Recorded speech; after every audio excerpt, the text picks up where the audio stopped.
Closed doors, I'm a fool for your love.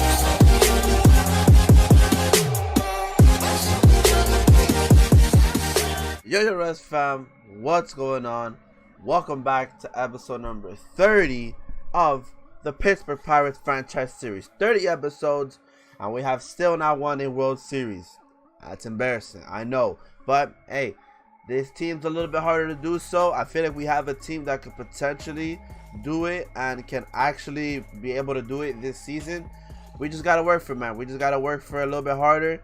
And I feel like this is the squad that can definitely get it done for us. So, any changes that we've done? No changes at all. We've kept this team the same way it is, except we've took out Colin Moran for Trevor Story for obvious reasons. So we put him in, and that's pretty much it. And you guys would have seen the last episode, we do have two key injuries. Well, three key injuries to our squad. We have Scope, Meadows, and Panagia as well. Paniagua. Okay, I'm going to learn how to say his name because I have plans on potentially keeping him and starting him next season, but he'll be like kind of like a backup plan in case we do lose in outfielder for this off season. But that's regards that we got Austin Meadows, who was actually doing pretty good this season, and then the injury came, but he should be back in about 2 weeks or 3 weeks. And Scope is probably gonna come back towards the end of the season.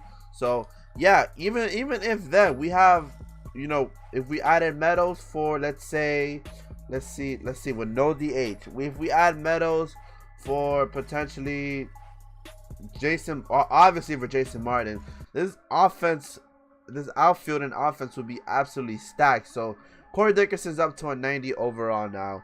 I like what we see here. Bell's been producing. Hopefully he can go, you know, more higher.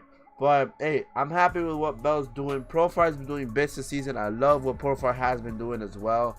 And yeah, let's go ahead and continue, folks, with the simulation. Let's do one critical situation. Obviously, one per episode. We're gonna do that. And here we have one where we have a 1-run lead and we gotta protect it with 2 outs in the 9th with Archie Bradley. Can we do it? Let's check it out. So we got Ender and ECRT up right now, and a chance to potentially clutch a win over the, I'm pretty sure they are the division leading Braves. So this win would mean a lot for us. So make sure we don't blow this. Let's go. Archie Bradley with this, bro. Archie Bradley was I would say the best pickup we've ever gotten in the offseason, besides Machado, obviously. But this guy has been lights out for us, and I'm happy to have him in the club. So let's hope with 2 outs, can we get him out here? Let's go. That's a pop-up. If Bermuda does not drop this ball, this is an out. And folks, we have won against the division leading Atlanta Braves. A very crucial win, much needed win. If we can win against the Braves, then I feel like we have a pretty good chance. So like I said, an amazing win. There goes our outfield right there. Jason Martin's coming in as the rookie and just absolutely showing off. So Corey Dickerson 2 for 3, Bell 3 for 4, Martin 2 for 4, Machado 1 for 2, with Kinham taking the win with 5 innings pitched, 3 runs allowed, 2 strikeouts, and Archie Bradley with the save. Overall, a good team win. A very, very hard early win. Look at me saying that they're the division leading Braves. They're 31 and 39. What am I talking about? But let's go ahead and continue the simulation, folks, and let's see if we get any updates in regards to Scope and Meadows and their injuries. Hopefully they'll be able to come back and perform for us. But let's go ahead and check out.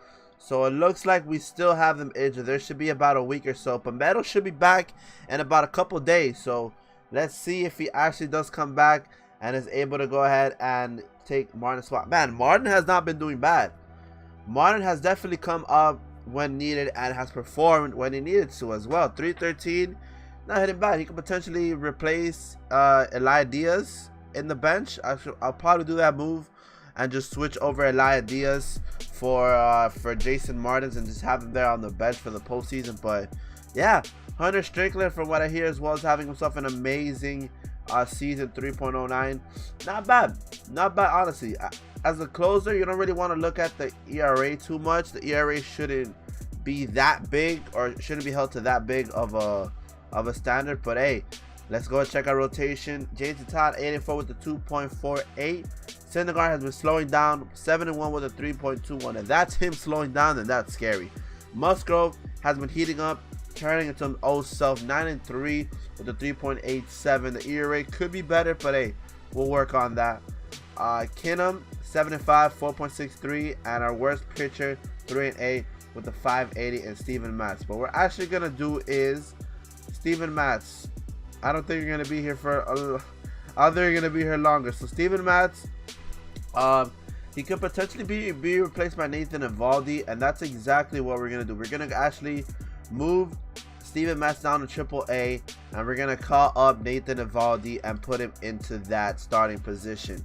He's been doing way better than Steven Matz. That wasn't AAA, but let's see how he performed in the big leagues. Let's go ahead and continue the simulation. Let's go ahead and continue simulate over to this Miami series and just see if we get any updates on Meadows and this new scope. So 54 and 38. Let's go ahead and see. So yeah, it looks like we do have Austin Meadows back. It looks like he is gonna be back. So we're gonna do this right here. Move him up in the order like this. I'd say we keep Meadows here. Our two leadoff guys have been cooling down, so what we're gonna do is we're gonna put Meadows all the way up to the second hole, and potentially can be able to do something. Potentially, I don't know. We'll keep it like this. Yeah, I'm more comfortable with the lineup like this. Let's go ahead and put him in. Meadows in for Martins and Jason Martins. We'll put this. Alright, we just want to make sure we have the lineup ready for whichever case, and do this. Let's see. So if everything's set, is everything set here? Our DH would be actually our DH. I wouldn't mind putting Martins as our DH, leaving it like this. And let's go ahead and what am I missing here? So Profar. Can Profar come in for? Should Profar come in for? Trevor come in for Profar? I don't know about that. We'll leave it like this. But it looks like Ton has hit the 99 overall mark. And let's see if he turns into an absolute beast now for us. So we'll simulate over to the end of the St. Louis series and see how it goes for us. So 58 and 36. We're rolling by in the season. We're picking up some wins. Let's go ahead and skip this. 61 and 37, folks. We're a half a game over the Cubs, so that's quite scary. So it's gonna be a close race between us and the Cubs, as it usually is. And like I said, squad's performing, Meadows is performing, everyone is doing bits and are doing amazing. So Eovaldi not doing too bad, had a rough first start, but can potentially be better. And let's go ahead and simulate, I would say, to the end of the month. We'll simulate over to the 8th of August. We'll simulate there. We'll leave it at that, and we'll, you never know. Maybe we're going on a win streak. Maybe we can absolutely go nuts. And trade deadline is done, so we're gonna be doing no trades, which I'm kind of happy about. I'm happy about the way the team is performing now. I don't want to change anything too much in the team, which I want to keep it the same. I want to keep it. Jesus, what is it doing? All right, keep it the same. Not many changes. 73 and 40, 72 and 43. 2 games over the Cubs. It's looking good for us, folks. It's looking good for us to win the division once again. And you never know. Maybe we can actually come up clutch and make it far in the postseason. But we're going to have to see how that goes, man. But still go ahead and take a look at the disabled list. Adam Frazier dislocated his ankles and he's out for 6+ months. Wow. But you know what that happens when something like that happens, it's an opportunity for someone else to come in. So Martin's usually an outfielder, but what we're gonna do is, okay, it looks like this has been done. So Profar, we're gonna put in a scope for Profar, and it looks like our outfield now is gonna have to be for the postseason. Bell, Scope, Story, and Machado, which I'm not mad at that. I will absolutely run that. I'll be happy to run that. No problem whatsoever. There were Profar being our bench bat. Moran being our bench bat. We might have to bring up a couple guys for us to be the bench. But hey, we're gonna have to see. So let's go ahead and fix this lineup. Actually, I'll fix this lineup after the recording. You guys already know how this goes. I've been doing this all freaking episode. Let's take one last look at the rotation. Studs all around, man. Absolute studs all around. I'm happy with this. I'm happy with Seagrass. Might be the only thing I have a problem with in the bullpen, but other than that, it's been a pretty good bullpen, folks, and that's where we're gonna leave off the episode, man. Hopefully you guys enjoyed this series so far. If you guys want to see some more episodes, make sure to comment down below, and make sure to also like the video, drop a sub if you guys are not subbed yet, and if you guys are hyped for MLB The Show 19, make sure to leave a like down below as well. It's been your boy Rezi, and I'll see you guys in the next one. All right, peace. When I pull up, you can't see lady. Too many bitches just wanna be my lady.